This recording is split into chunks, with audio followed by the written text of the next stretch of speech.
Let me thank Chairman Miller for holding this hearing and reminding us of the tragedy and the journey that we've taken since 9/11. As one of the members who was here in the United States Capitol, one of the first members to travel to Ground Zero in the midst of the recovery stage, there's nothing more compelling, potent, to be able to see that most unbelievable and devastating, mind-boggling, mind-changing, and the ending of the naivete of the United States than to be standing on that very ground. I remain humbled and respectful of the lives lost, the lives sacrificed, and those first responders, which makes this hearing and legislation even more vital.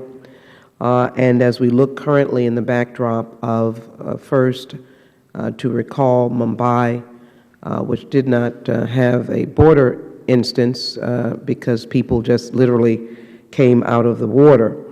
But Kenya reminds us that terrorism is both franchised and surprising.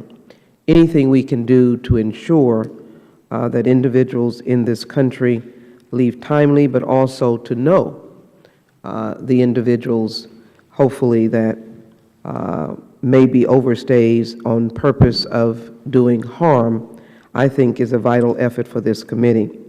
And so holding this hearing today to examine the issue of deploying a biometric exit system at our nation's ports of entry, I believe is vital. We had a very active bipartisan discussion about this issue during the subcommittee markup of H.R. 1417, the Border Security Results Act of 2013, earlier this year. That bill, having passed out of the full committee in a bipartisan manner, is now being viewed as a major component to any aspect of comprehensive immigration reform. Homeland Security has often been at the leadership helm of bringing together Republicans and Democrats around important issues of securing the homeland. I was pleased at that time to support an amendment at the full committee markup to require the Department of Homeland Security to develop an implementation plan for a biometric exit capability. Most recently, I joined the gentlelady from Michigan, Mrs. Miller, as an original co-sponsor of H.R. 3141, a bill to require DHS to deploy a biometric exit system to record foreign travelers' departure from the U.S. I applaud Mrs. Miller, one, for capturing the discussion during our markup of H.R. 1417, but more importantly, as a senior member on the House Judiciary Committee, working closely with looking at various reform measures for the National Security Agency and assessing the overreach of addressing and surveillance of Americans. I'm very glad that she pointedly made the point that this would not be an oversight or a collecting of data on American citizens. I want to say that again, as she did, this would not be a collection of data on American citizens. The bill points specifically and pointedly to foreign travelers. I remain committed to working with my colleagues on a bipartisan basis on this very important issue.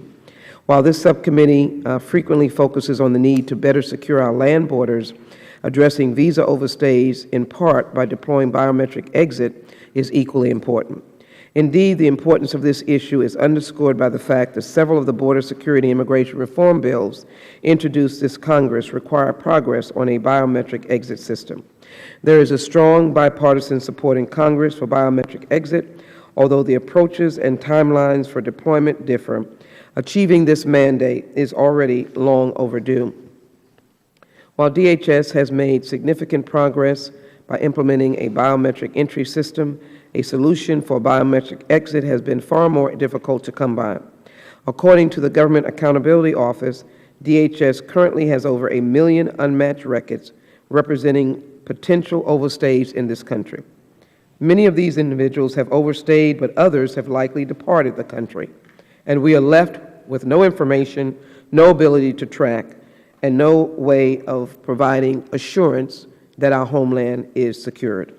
We need to know with certainty who has overstayed in the U.S. so that DHS is not wasting scarce resources attempting to locate visitors who have in fact returned home. I want to hear from our witnesses today about how DHS can finally make progress on implementing a biometric exit. At the same time, as a member from a border state, I am well aware of the importance of maintaining the flow of legitimate trade and travel at DHS as DHS implements this mandate. I noticed that the legislation proceeds with our ports, our border ports, and then goes on to airports, and then goes on to pedestrian and land and vehicle lanes as well.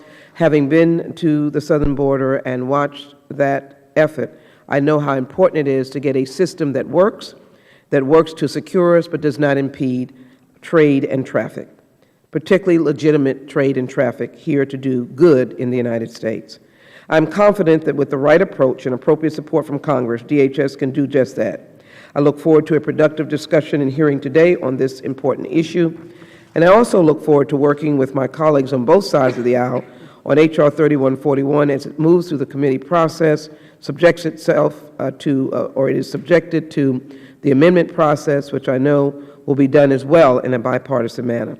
I remain committed to advocating for common sense enforcement measures as part of a broader immigration reform package that will not only secure our borders but also uphold our values as a nation of immigrants. Madam Chair, I say it often, will say it again, we're long overdue for a comprehensive approach to immigration reform, and I challenge this committee that has already done its work. I challenge this House and our Speaker that we put on the floor of the House a comprehensive immigration reform bill post-haste immediately as we make and do our work here on Homeland Security. I thank the witnesses for being here today, and I yield back the balance of my time, and I do want to acknowledge Beta O'Rourke, a member of the subcommittee.